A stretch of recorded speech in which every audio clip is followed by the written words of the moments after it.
sobre continuar a nossa conversa, o reino dos homens versus o reino de Deus, já que esse é o tema desse ano para a nossa igreja.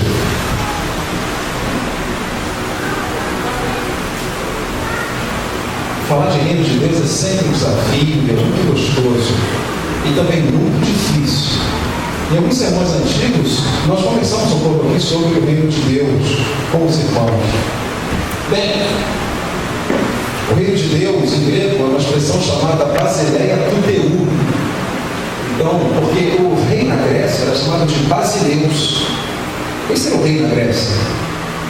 E tu é o prefixo de e teu, de onde vem a palavra theos. Então, basileia tuteu, reino de Deus. Falar sobre o reino de Deus é maravilhoso, porque quando nós entramos no Novo Testamento, nós percebemos que o mundo está diferente. O mundo está diferente. Há um texto em Lucas que mostra como é que era a composição do poder naquela época. Por exemplo, se você abrir a sua Bíblia em Lucas, abra lá no Evangelho de Lucas, antes da gente ler Atos, que é o nosso texto áureo, só para mostrar quem estava no poder. E Lucas, como um médico detalhista, é aquele que nos descreve sempre com riquezas de detalhes. Riquezas de detalhes. Lucas 3, verso 1, quem era o poder naquela época? Estamos falando do primeiro século da era cristã. Tempo esse que nós cristãos entendemos em que o reino de Deus foi inaugurado. Primeiro século da era cristã. Assim diz Lucas sobre a composição do poder naqueles tempos. Lucas 3:1. No 15º ano do reinado de Tibério César, ou seja, no topo da pirâmide estava o imperador Tibério César, sendo Pôncio Pilatos governador da Judéia, Pilatos o representante romano na Judéia e em Jerusalém, Herodes tetrarca da Galileia, ainda um resquício da administração dos gregos. E seu irmão Filipe, tetrarca da região da Idureia e Traconitis, e Lisânias, tetrarca de Abilene. Agora o poder religioso no verso 2, sendo sumos sacerdotes Anás e Caifás. Mas o mais bonito é isso aqui agora, irmãos. Veio a palavra de Deus a João, filho de Zacarias, no deserto. A palavra de Deus não veio ao imperador romano, a palavra de Deus não veio ao Pôncio Pilatos, a palavra de Deus não veio a nenhum desses tetrarcas, mas a palavra de Deus veio a João Batista. E Deus é sempre assim, Deus escolhe a base da pirâmide, Deus surpreende a gente, Deus pega o menor e fala com o menor, não com o mais forte. Deus escolhe Davi e não os seus 7 irmãos musculosos que fazem academia e jiu-jitsu. Deus escolhe os menores, isso é o reino de Deus, sempre surpreendente, sempre diferente.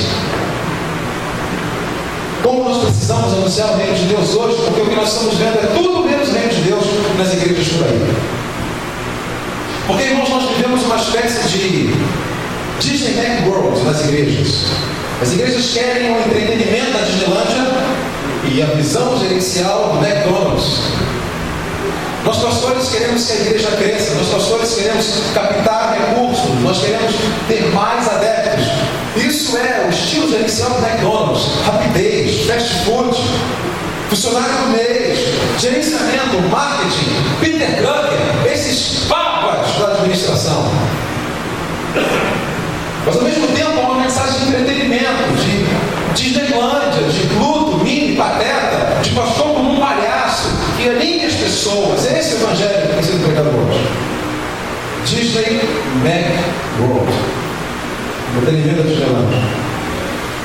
O gerenciamento do McDonald's. Mas onde está o reino de Deus?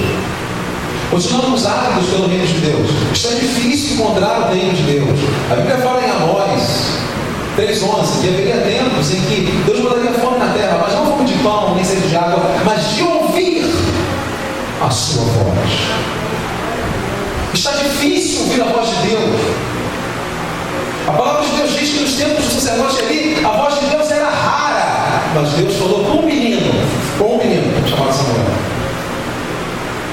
É como no deserto, ainda há oásis, ainda dá para encontrar, mas é muito difícil.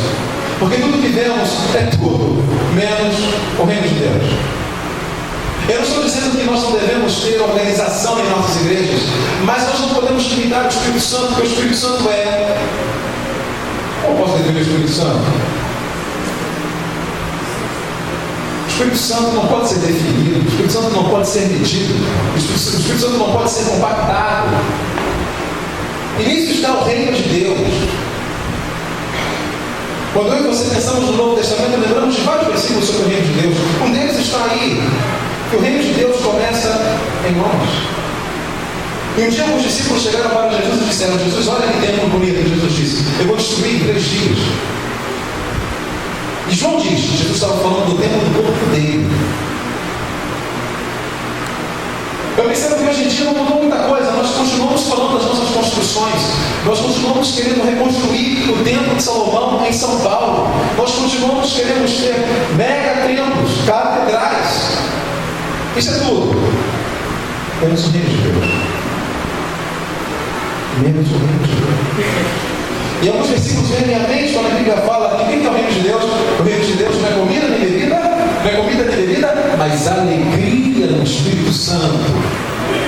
O reino de Deus não é palpável. O reino de Deus não pode ser medido. O reino de Deus é surreal, é diferente. Um dia Jesus descreve o reino de Deus como uma planta que te joga semente no dia seguinte cresce. Então o reino de Deus é invisível. Um dia Jesus falou que o reino de Deus é como um fermento que leveda toda a massa. Ou seja, se tivesse uma briga entre o bolo e o fermento é tampinha, o bolo é grande, mas o fermento entra na massa e faz toda a diferença. Isso é o reino de Deus. E Jesus disse que nós somos então o sal da terra. Não precisamos de muitos crentes no mundo, só um pouquinho, só uma pitadinha. E a gente faz um estrago no reino do diabo. Isto é o reino de Deus. Glória a Deus.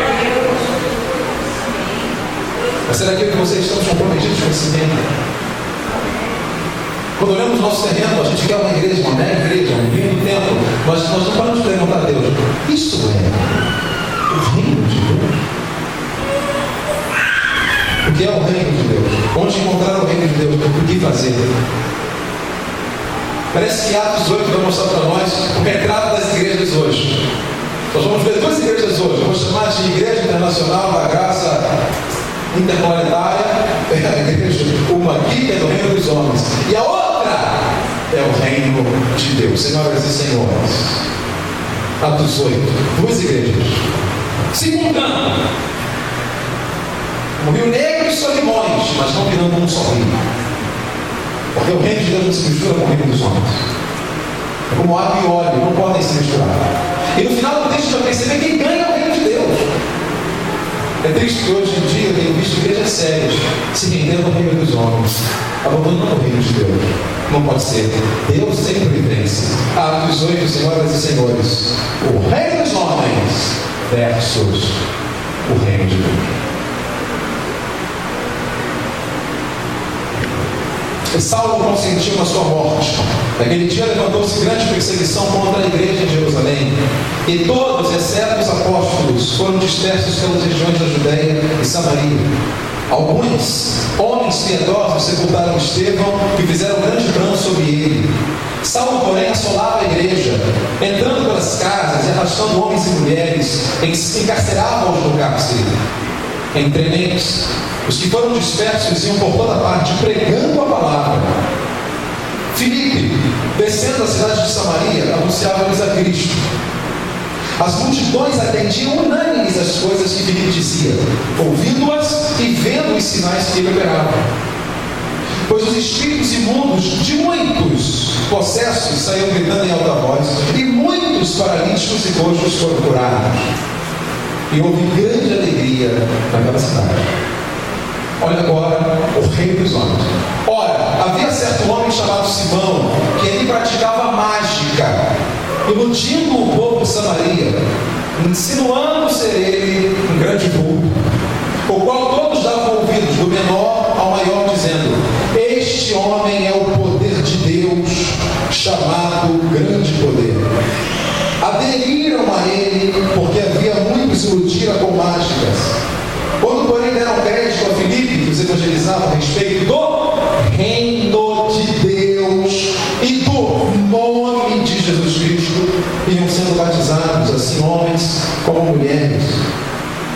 O próprio Simão abraçou a fé tendo sido batizado, acompanhava Filipe de perto, observando extasiado os sinais e grandes milagres por eles praticados. Vou parar por aqui, daqui a pouco a gente continua este sermão, ou melhor, essa leitura. Reino dos homens versus reino de Deus. Eu quero começar com os irmãos conversando sobre o que é o reino de Deus. Vamos começar falando da boa coisa. O que é o reino de Deus? Irmãos, em primeiro lugar, nessa noite eu quero dizer que o reino de Deus nos tira da zona de conforto. Vamos repetir isso, irmãos? O reino de Deus? Mais uma vez, o reino de Deus? Um dia veio um missionário aqui em nossa igreja e falou uma frase muito linda. Ele disse: se nós não vivemos Atos 1:8, viveremos Atos 8:1. Se não vivermos Atos 1:8, viveremos Atos 8:1. Porque o que diz em Atos 1:8?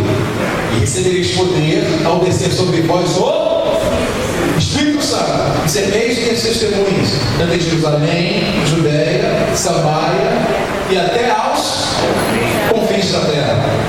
A ordem de Jesus foi: se espalhem, sejam minhas testemunhas. Mas o que aconteceu com os discípulos de Jesus? Quiseram ficar em Jerusalém, porque ali era a zona de conforto, ali era o status quo, ali era a não mudança, ali era a sala com ar-condicionado, cafezinho gelado, ali era a zona de conforto. O que Deus teve que permitir? Perseguição. E olha Atos 8:1. Naquele dia, levantou-se grande perseguição contra a igreja de Jerusalém, e todos, exceto os apóstolos, foram dispersos para as regiões da Judéia e Samaria. Eu creio que talvez Deus não levantaria essa perseguição se os discípulos entendessem que eles naturalmente deveriam se espalhar, mas eles não fizeram isso.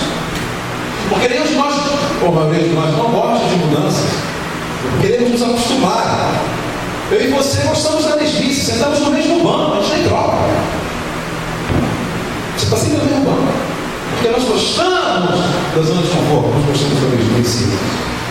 Mas, meus irmãos, eu tenho percebido que a Bíblia nos mostra uma mensagem oculta, que Deus sempre desloca as pessoas. Quando Deus quer fazer uma grande obra na sua vida, Ele desloca as pessoas. Abraão saiu de Ur dos Caldeus. Ur dos Caldeus é onde hoje é o Kuwait. Ur dos Caldeus na Mesopotâmia. Ele foi para Arã, na terra de Canaã. Isaac foi para a terra dos filisteus, como seu pai Abraão também tinha ido. Jacó saiu da terra de Canaã e voltou para Arã. José foi vendido para o Egito. Moisés saiu do Egito e esteve no deserto a caminho da terra prometida. Josué entra na terra prometida. Saul, em 1 Samuel 9, vai procurar as jumentas de seu pai que estão perdidas. Davi vai tocar harpa no palácio, mudou de emprego. Jonas vai a Nínive.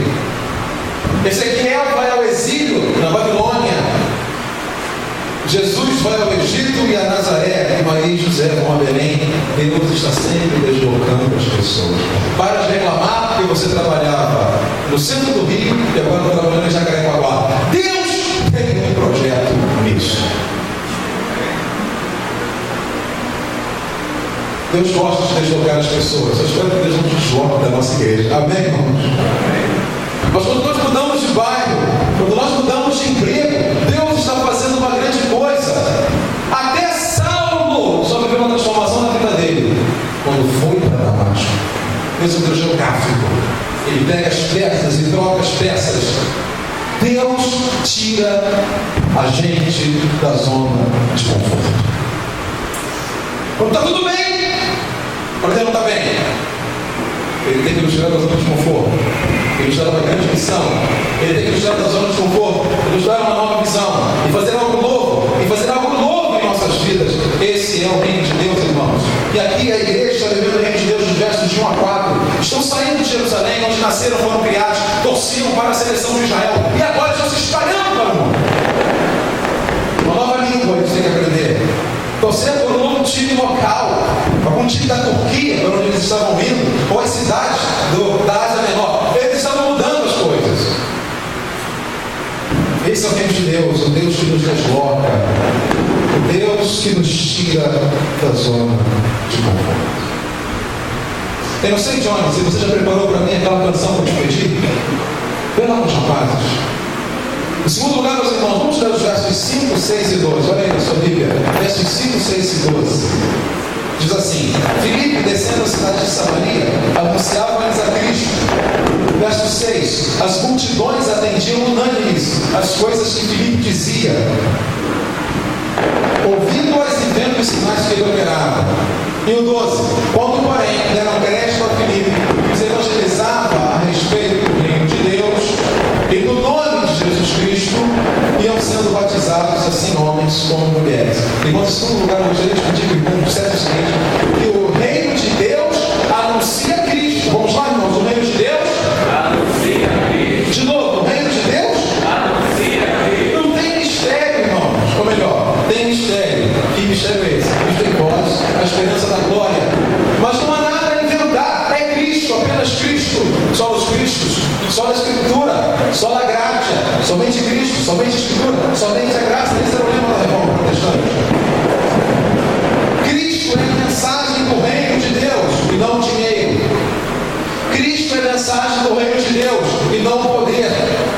Cristo é a mensagem do reino de Deus e não a democracia dos batistas. Cristo é a mensagem do reino de Deus e não as línguas estranhas. Cristo é a mensagem do reino de Deus e não o louvor e a adoração que canta no Luciano Huck. Cristo é a mensagem do reino de Deus e não guardar o sábado. Cristo é a mensagem do reino de Deus e não o dia de Pentecostes. Cristo é a mensagem do reino de Deus e não o lenço suado do apóstolo. Cristo é a mensagem do reino de Deus e não o calvinismo. Cristo é a mensagem do reino de Deus. É apenas isso que nós temos que pregar. Cristo. Nada mais, nada menos. Cristo. E os versos dizem isso, que Filipe anunciava a Cristo. E que interessante, esse Filipe é o Filipe Diácono de Atos 6. Não se prendeu ao cargo, porque Deus nos desloca geograficamente, mas nos desloca no que nós somos. O diaconato aqui era temporário, irmãos. De diácono ele virou evangelista. A ação de Deus estava sobre ele.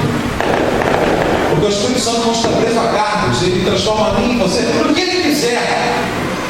Não dá para fechar o Espírito Santo. Esse é o reino de Deus. Agora eu percebo que a mensagem de Cristo é coerente. Olha lá o verso 6. O verso 6 diz que as multidões atendiam unânimes as coisas que Filipe dizia. Por quê? Porque havia coerência. Olha o verso 6. Porque eles ouviam e viam os sinais que ele operava. Não adianta os pastores de hoje falarem: hoje o cego vai enxergar, e o cego continua cego.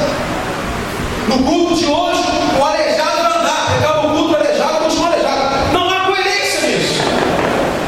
Mas aqui, verso 6 diz o seguinte: que havia coerência. Que Filipe pregava, acontecia. Os milagres que ele dizia que aconteceriam, aconteciam. Havia coerência. A mensagem de Cristo é uma mensagem coerente.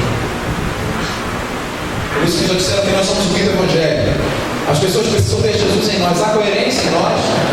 Será que nós falamos e cumprimos? Será que nós nos chamamos de cristãos e as pessoas veem Cristo em nós? Será que há coerência em nós? Havia coerência em Filipe, por isso as pessoas o seguiram. Porque eu não consigo entender nem aceitar. O homem não crente, que se converta a Cristo e a família dele não muda.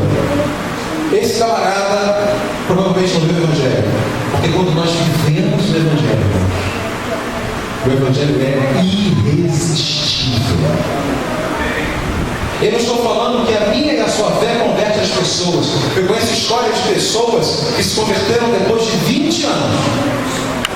E a conversão não é pela fé de uma pessoa santa, mas qualquer pessoa que verdadeiramente tem Cristo tem que impactar a sua família. A família tem que ser diferente, senão o problema está em mim e em você. Tem que ter mudança. José era um só, ele mudou o Egito. Só ele. Só ele. Daniel era um só, com 3 amigos, mudaram a Babilônia toda. Só ele. Mardoqueu era um só, pela sua fé mudou a média. Só ele. Ele criou a rainha e mudou aquela história. Só um crente é necessário. necessário para mudar o mundo. Você é o único da sua empresa, só você é necessário para mudar essa empresa. Amém, irmãos? Não precisa de mais ninguém, só você é necessário. Essa empresa tem que ser diferente, só na sua causa. Se eu não fosse crente, eu ia ser inteligente de me cercar de crente para trabalhar para mim. Porque onde o crente toca, dá tudo certo. Amém, irmãos? Tem que ser assim. Isso é coerência. A mensagem de Cristo é coerente. Tá pronto? Alguns anos atrás, o cantor João Alexandre, aquele que fez aquela música Brasil, olha para cima, compôs uma música intrigante. Johnny, não tem imagens não, né? Promete para mim? Só o áudio. O nome dessa música é Proibido Pensar. É uma crítica às igrejas que apresentam o reino dos homens e não o reino de Deus, ou não o reino de Deus. Podem soltar, meninos, o áudio está perfeito? Confirme para mim. Veja se está tudo bem. Ótimo. Ouça um pouquinho.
Eu vou repetir.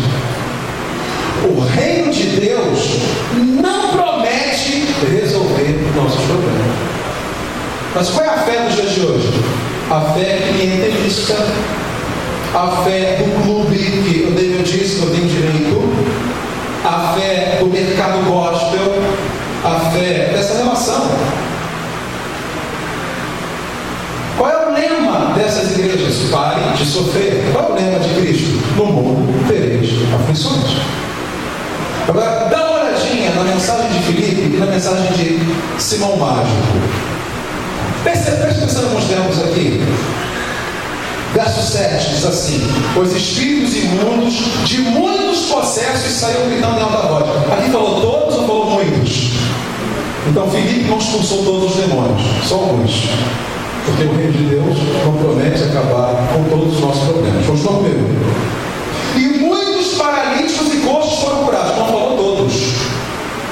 falou muitos. Agora, olha a pregação de Simão Mágico, olha lá.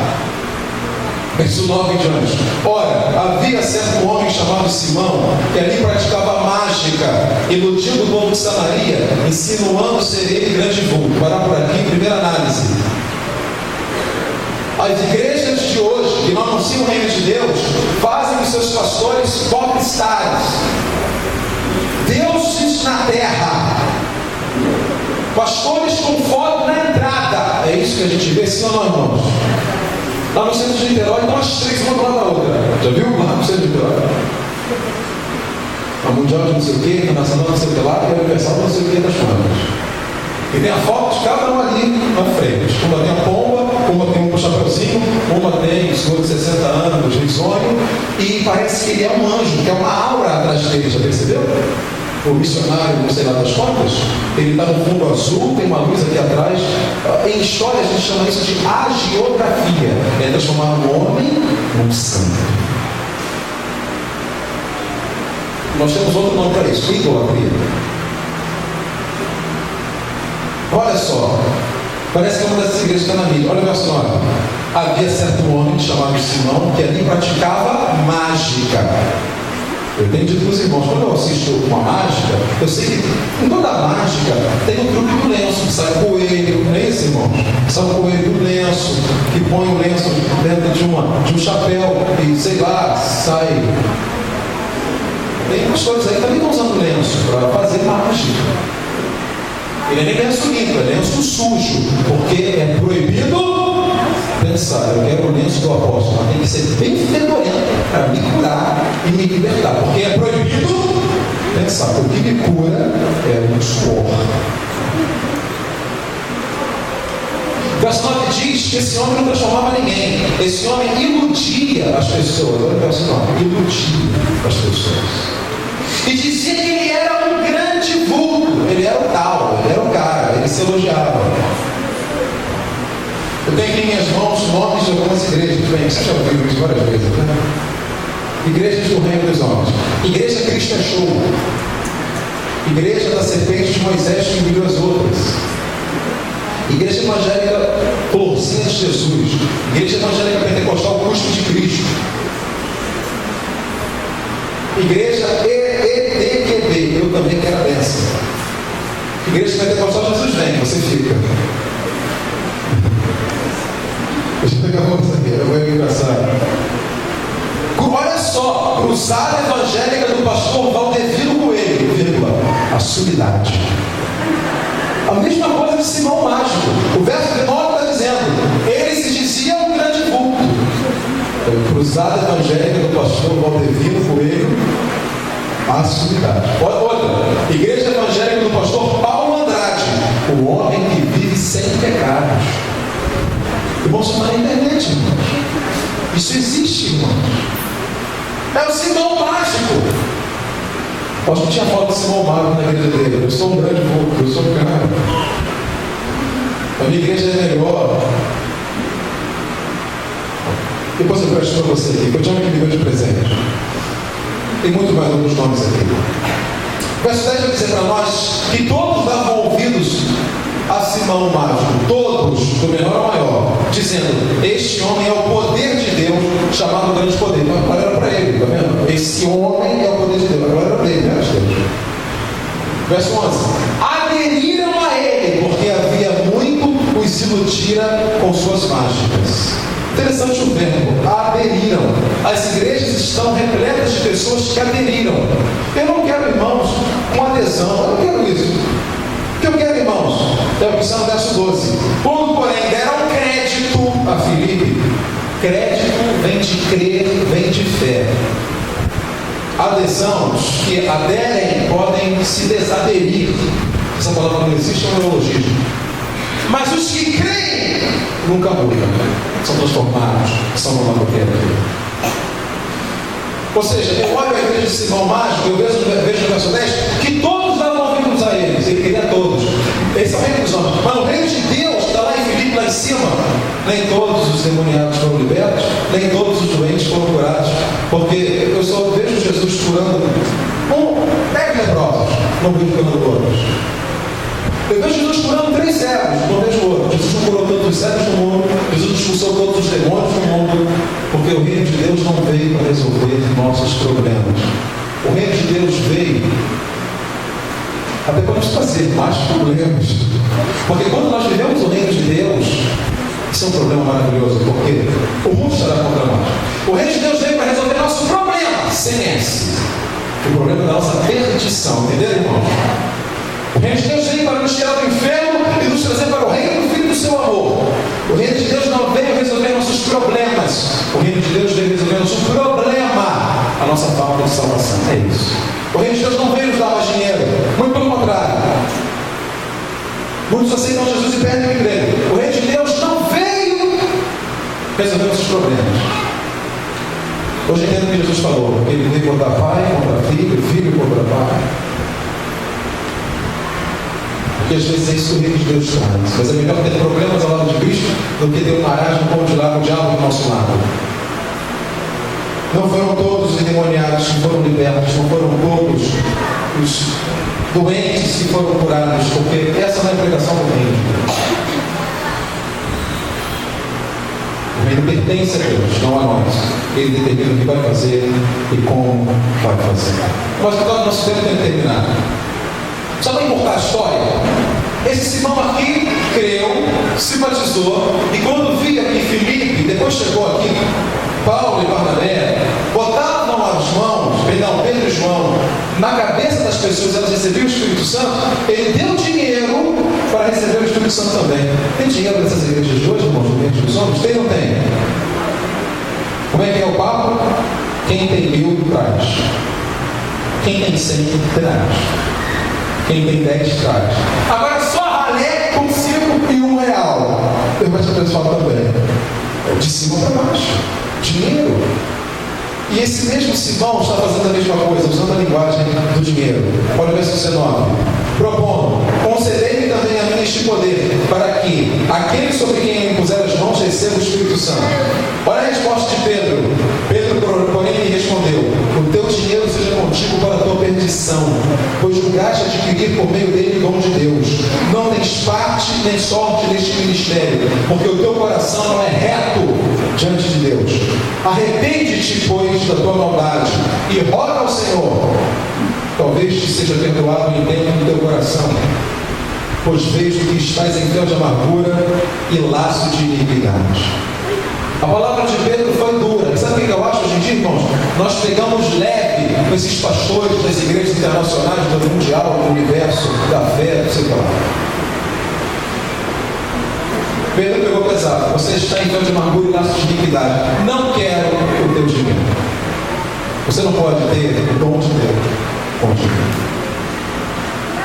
Que Deus nos dê coragem para saber diferenciar os seguidores, porque eu sei que há muitos salvos nessas igrejas que eu estou citando aqui, há muitas pessoas salvas ali, mas Deus cobrará estes vidas.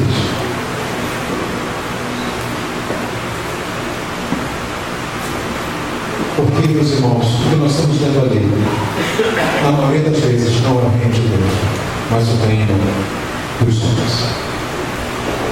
Que Deus nos abençoe, que Deus nos dê coragem para nos mantermos fiéis ao reino de Deus. Que muitas vezes é impopular, muitas vezes não trará as multidões, não nos fará ricos, mas nos fará habitantes da Jerusalém celestial. Vamos recapitular o que conversamos hoje. Dissemos em primeiro lugar que o reino de Deus nos tira da zona de conforto. Está sendo deslocado para alguma coisa? Quem sabe está fazendo algo muito grande na sua vida. Em segundo lugar, nós dissemos que o reino de Deus anuncia Cristo. Era isso que Filipe fazia. Apenas Cristo. Não línguas estranhas, não poder, não democracia, não dia de sábado, não dia de Pentecostes, não lenço suave. O reino de Deus anuncia Cristo. Em terceiro lugar, nós dissemos que o reino de Deus não resolve os nossos problemas. O reino de Deus nos livra do problema da falta de salvação. A igreja dos reinos dos homens diz: pare de sofrer. O reino de Deus diz: terás aflições. Mas tens bom ânimo, eu venci o mundo. O reino dos homens oferece dinheiro. O reino dos homens quer que todos venham a aderir.